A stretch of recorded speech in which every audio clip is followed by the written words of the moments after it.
हवस के शिकार, कातिल गिरफ्तार। टैक्सी ड्राइवर को उस सवारी पर शक हुआ था। उसकी हरकतें ही कुछ वैसी थी। उस सवारी ने एयरपोर्ट जाने के लिए टैक्सी बुक कराई थी। नासिर डबीर के नाम से उसके ऐप पर बुकिंग हुई थी।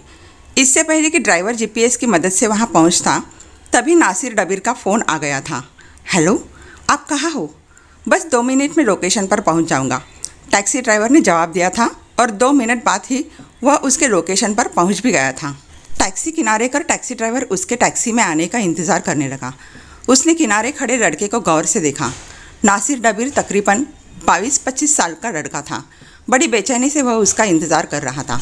हर आने जाने वाली टैक्सी को बड़े ही गौर से देख रहा था। खासकर टैक्सी के नंबर प्लेट को वह ध्यान से देख रहा था। जैसे ही उसकी टैक्सी का नंबर नासिर ने देखा, उसके चेहरे पर संतोष के भाव आ गए।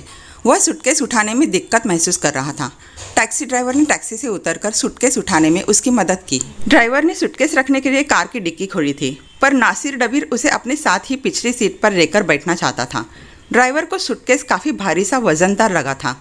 शायद कोई बहुत ही कीमती सामान था उसमें, इसलिए वह उसे अपने साथ ही रखना चाहता था। ठीक भी तो है ना, बात तो सही है। कोई अपने कीमती सामान को अपनी नज़र के सामने ही तो रखना चाहेगा ना।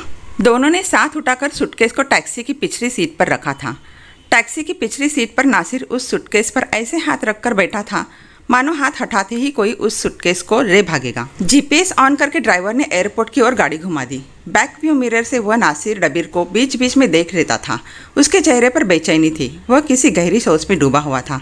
वह कुछ घबराया सा हुआ भी लग रहा था।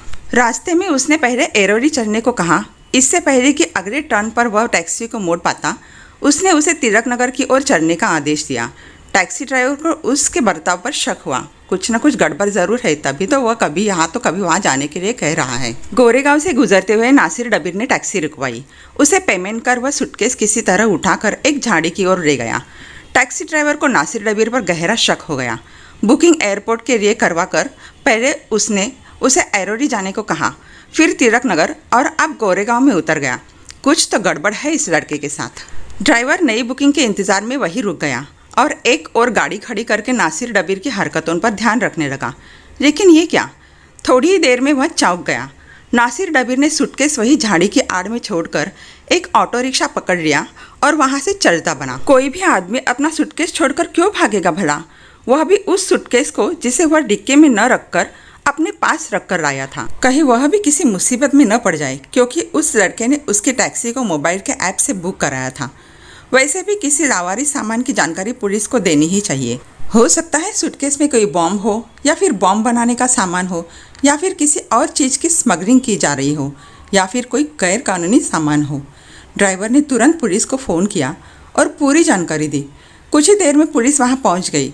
पुलिस ने सूटकेस को खोला तो उसमें एक लड़की की जैसे तैसे मोड़ कर रखी गई लाश मिली। उसके सिर पर जख्मों के निशान थे जो ज़्यादा पुराने नहीं लग रहे थे। पुलिस ने टैक्सी कंपनी से उसके संबंध में जानकारी ली। वह उस टैक्सी सर्विस का काफ़ी पुराना ग्राहक था। टैक्सी सर्विस से उसके बारे में काफ़ी जानकारी मिली। पुलिस ने जल्दी ही उसकी खोज की और 5 घंटे के अंदर वह पकड़ा गया। उसकी मोबाइल लोकेशन से यह काम और आसान हो गया था। पुलिस की सख्त पूछताछ में जो बात सामने आई वे काफ़ी चौंकाने वाली थी। सूटकेस में जिस लड़की की लाश थी वह एक मॉडल थी। सलोनी नाम था उसका। वह पिछले 5 सालों से मुंबई में रह रही थी और मॉडलिंग के साथ साथ फिल्म और टेलीविज़न की दुनिया में अपने पैर जमाने की कोशिश कर रही थी। वह कोलकाता की रहने वाली थी। उसका ज़्यादातर समय मुंबई में ही बीतता था। नासिर डबीर लखनऊ का रहने वाला था और पिछले 15-20 दिन से मुंबई में आया हुआ था। यहाँ एक टावर में एक 1 BHK का फ्लैट उसने रेंट पर ले रखा था, क्योंकि वह हमेशा काम के सिलसिले में मुंबई में आता जाता रहता था। वह एक प्रोफेशनल फोटोग्राफर था और लखनऊ की कई कंपनियों के लिए मॉडल्स के फ़ोटोशूट करके उनके पोर्टफोलियो बनाया करता था। सलोनी से भी उसकी जान पहचान उसके फ़ोटोशूट करने के दौरान ही हुई थी और सलोनी ने उससे अपना पोर्टफोलियो भी बनवा लिया था। सलोनी का एक बहुत ही करीबी दोस्त था, साहिल। जब नासिर सलोनी का फ़ोटोशूट कर रहा था तब साहिल भी वहाँ सलोनी के साथ था। वे दोनों एक साथ ही फिल्मी जगत में स्ट्रगल कर रहे थे। साहिल सलोनी की बहुत पुरानी दोस्ती थी, इसलिए दोनों में काफ़ी नज़दीकियाँ भी थी और ये बात नासिर की नज़र में आ चुकी थी। नासिर डबीर से साहिल अक्सर फ़ोटोशूट करवा लेता था, इसलिए उनकी पहले से ही एक दूसरे से पहचान थी। नासिर ने साहिर सलोनी के दोस्ती का मतलब यही निकाला कि सलोनी सभी के लिए उपलब्ध है। उसने इशारे इशारे में साहिर से इस बारे में बात की थी, पर साहिर ने मजाक में बात नज़रअंदाज कर दी थी। लेकिन साहिर की दोस्ती का फ़ायदा उठाकर उसने सलोनी से भी नज़दीकियाँ बढ़ाई थी। धीरे धीरे दोनों की दोस्ती बढ़ती चली गई। दोनों हम उम्र थे, इसलिए फेसबुक व्हाट्सएप पर दोनों में बातें होती रहती थी। सलोनी शायद उसे सिर्फ एक परिचित के रूप में देखती थी, पर उसके मन में सलोनी के लिए वासना की हवस थी। इसी के चलते उसने उससे मेलजोल बनाए रखा था। खासकर उसके मन में यह बात थी कि जब सलोनी साहिर के लिए उपलब्ध है तो उसके लिए क्यों नहीं, पर वह जल्दबाजी में कोई कदम नहीं उठाना चाहता था। धीरे धीरे उसने सलोनी से इतना परिचय बढ़ा लिया कि सलोनी उस पर यकीन करने लगी। उस दिन नासिर ने किसी बहाने सलोनी को मुंबई में अपने फ्लैट पर बुलाया था। सलोनी के पास कुछ खास काम नहीं था, इसलिए वह भी समय बिताने के लिए अपने इस फोटोग्राफर दोस्त के पास चली गई।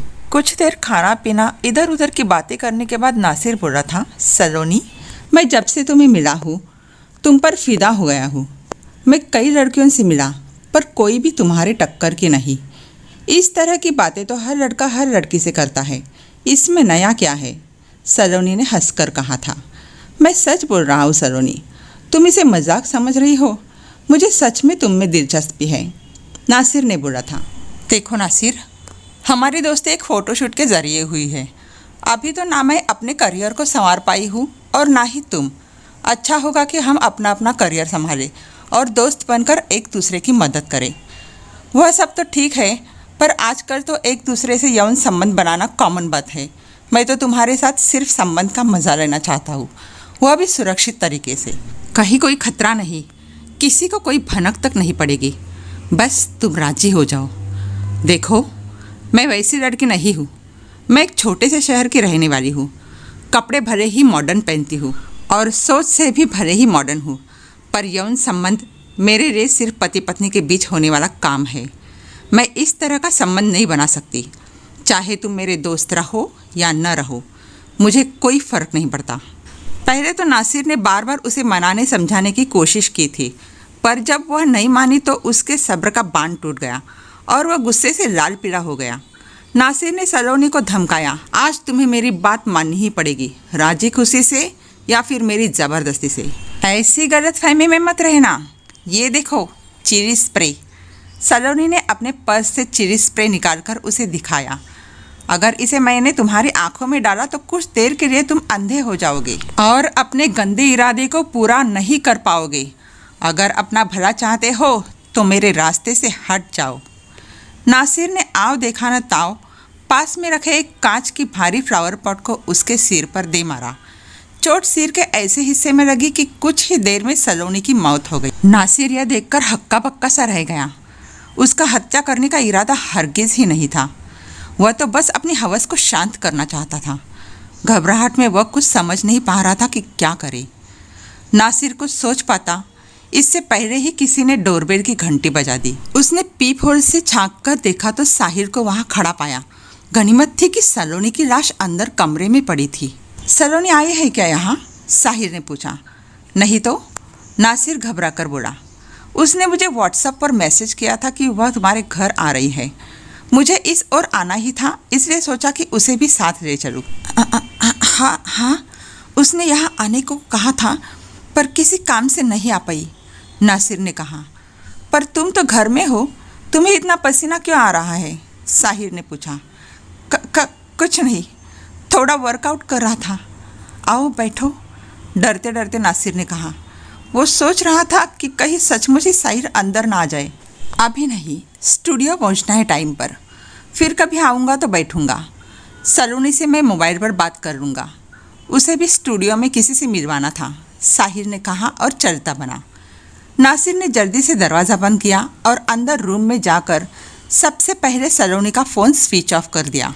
वो समझ सकता था कि लाश वहीं पर पड़ी रहेगी तो उससे बदबू आएगी और राज खुल जाएगा। आखिरकार लाश को ठिकाने लगाना ज़रूरी था, लेकिन कैसे, यह उसकी समझ में नहीं आ रहा था। सोसाइटी के बाहर सिक्योरिटी गार्ड की चौकस ड्यूटी रहती थी।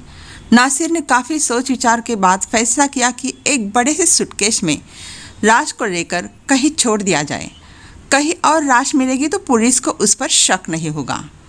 इस योजना के तहत नासिर ने कार बुक की और गोरेगांव में झाड़ी के पास सूटकेस को छोड़ आया था, पर उसकी चाल कामयाब नहीं हो पाई और घटना के 5-7 घंटे के अंदर ही वो पुलिस के गिरफ्त में था। थाने में बैठा नासिर सोच रहा था अपनी बदहाली की वजह। उसने पाया कि उसकी अनुचित मांग ही उसकी इस हालत की वजह बनी। पश्चाताप की अग्नि में वो झुलस रहा था। हवस की आग ने उसे आज सलाखों के पीछे कर दिया था। साथियों, ऐसी अच्छी अच्छी कहानियाँ सुनने के लिए कहानी को लाइक शेयर करके अपने इस चैनल को सब्सक्राइब कर लो और बेल बटन को प्रेस करो ताकि आगे आने वाली कहानी का नोटिफिकेशन सबसे पहले आपको मिल सके। धन्यवाद।